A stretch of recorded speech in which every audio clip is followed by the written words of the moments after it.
Periodic tables, times tables, Shakespearean fables, all staples in our education system.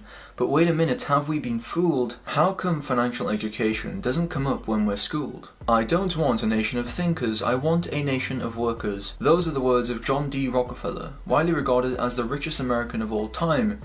Yes, even richer than Jeff Bezos. Clearly, Rockefeller would far rather have a bunch of mindless workers to employ and manipulate than having intelligent entrepreneurs to compete against him. This mentality acted as the foundation for the current educational system in America and indeed the globe, a system designed to condition students from a young age to sit down, shut up, do as they're told, and perform repetitive tasks for 8 hours per day. Well-rounded, intelligent citizens are difficult to control. The more intelligent you are, the more likely you will know what the real issues are, and that you are being fed, pardon the pun, a bunch of BS by a bunch of, shall we say, degenerate psychopaths. As Albert Einstein said, never confuse education with intelligence. Being highly educated oftentimes means being highly educatable. This is not to say that all education is brainwashing, of course, but people who excel in school do so because they are highly trainable and therefore more susceptible to influence. Add to this the cognitive blinders that come from being labelled as smart, i.e. believing that you are too intelligent to be fooled, and it's little wonder that academia has turned into an ideological, robotic production line. Your behaviors, you don't realize it, but you are being programmed. It was unintentional, but now you got to decide how much you're willing to give up, how much of your intellectual independence. And don't think, oh yeah, not me, I'm fucking genius, I'm at Stanford. You're probably the most likely to fucking fall for it. Because you were fucking checkboxing your whole goddamn life. No offense, guys. The aim of the education system is not to produce a well-rounded populace, but to reduce as many individuals as possible to the same safe level of awareness, to suppress originality, to discourage critical thinking and imagination.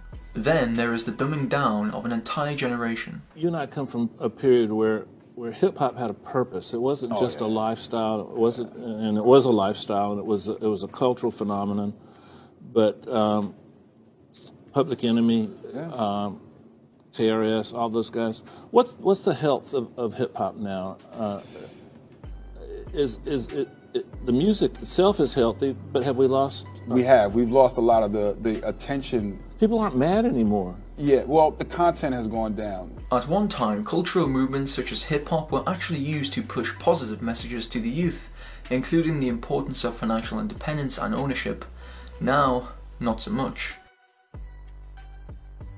As well as this, we have a whole generation addicted to the dopamine loops of social media, many of which are effectively state-run spying apps. Is this really appropriate for the progress of our civilization, particularly in the 21st century? In 1902, the General Education Board was created after John D. Rockefeller donated an initial $1 million, and he would later give over $180 million to fund the GEB. The GEB provided major funding for schools across America and was very influential in shaping the current education system. I close with a quote from Frederick Gates, Rockefeller's business advisor and a prominent member of the GEB. In our dream, we have limitless resources and the people yield themselves with perfect docility to our moulding hand.